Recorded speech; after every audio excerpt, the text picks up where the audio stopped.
Kenalkan, nama saya Ikra Ain Fahwa.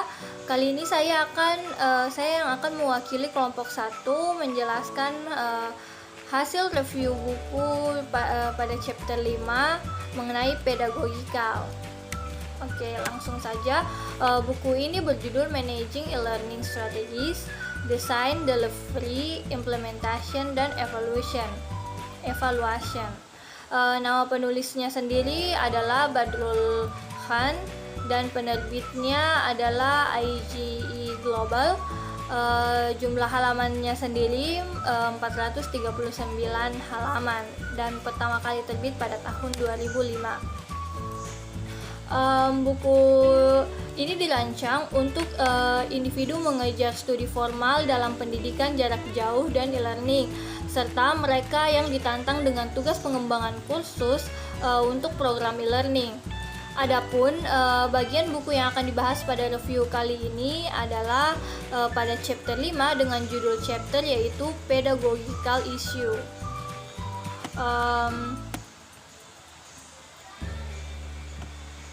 Untuk mengetahui beberapa inti pembahasan pada chapter ini, kelompok kami telah merangkum materi dalam chapter tersebut.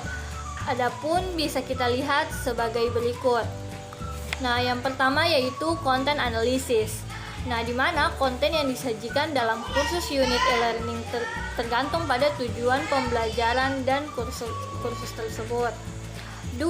Proses analisis, di mana membantu mengidentifikasi tujuan proyek dan mengklarifikasi tujuan proyek e-learning dengan meninjau kejelasan tujuan e-learning tersebut. Lalu yang ketiga ada media analisis, di mana e-learning dapat disampaikan melalui media yang berbeda, baik itu internet atau teknologi digital lainnya.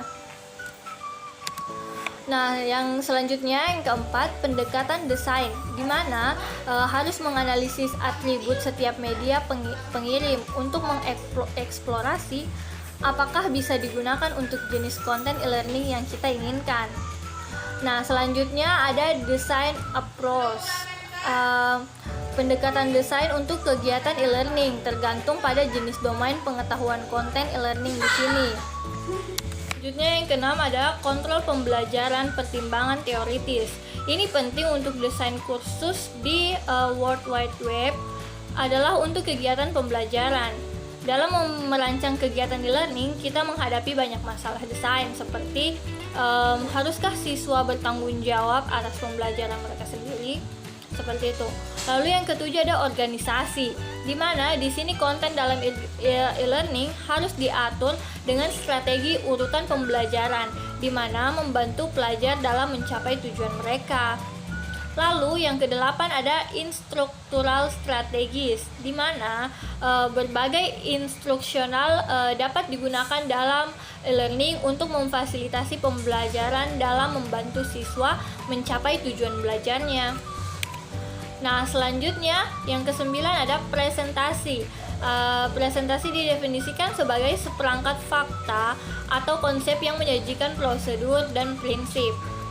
Selanjutnya ada 10 pemeran, di mana objek ditampilkan dalam bentuk visual dengan tujuan instruksi kepada siswa.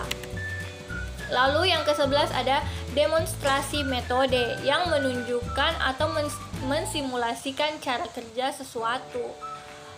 Selanjutnya ada juga drill dan praktek, di mana kegiatan pembelajaran yang membantu peserta didik menguasai keterampilan dasar atau menghafal fakta melalui praktek berulang. Selanjutnya yang ke-13 ada tutorial.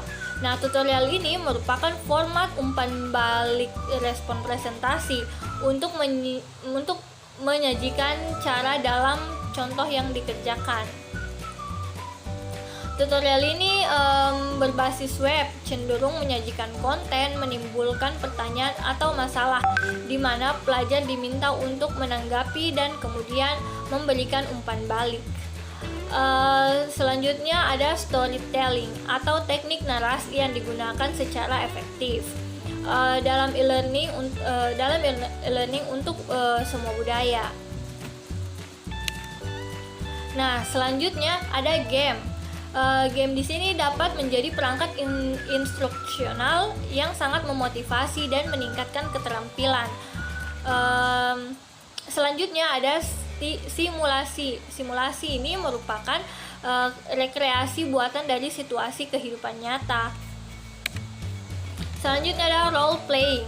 Nah, role playing ini digunakan untuk mewakili situasi nyata tersebut, di mana pemain peran memungkinkan peserta didik untuk belajar keterampilan sosial seperti komunikasi, keterampilan, dan interpersonal. Nah, selanjutnya yang ke-18 ada diskusi. Nah, di mana pelajar menganalisis informasi dan mengeksplorasi ide. Nah, oke, selanjutnya ada pemodelan. Pemodelan di sini artinya merupakan metode instruksional di mana peserta didik meningkatkan keterampilan mereka dengan mengamati dan meniru panutan. Lalu selanjutnya ada kolaborasi. Nah, kolaborasi ini memungkinkan pelajar untuk bekerja dan belajar bersama untuk mencapai tujuan pembelajaran bersama. Lalu selanjutnya ada kunjungan lapangan. Kunjungan lapangan ini adalah kegiatan yang memungkinkan pelajar menjelajahi tempat atau hal-hal yang tidak dapat diakses seperti di sekolah pada umumnya, seperti berrekreasi ke museum dan sebagainya. Lalu selanjutnya ada studi kasus. Nah, studi kasus ini adalah situasi nyata atau hipotesis yang dikembangkan secara mendalam untuk digunakan dalam kursus e-learning untuk melibatkan pelajar dalam tugas pemecahan masalah yang realistis. Nah, yang terakhir ada kursus e-learning. Harus dirancang untuk memotivasi siswa sehingga mereka dapat menikmati pengalaman belajar mereka di web dan menyelesaikan tugas mereka dengan tepat waktu. Motivasi dapat didorong dalam metode instruksional apapun.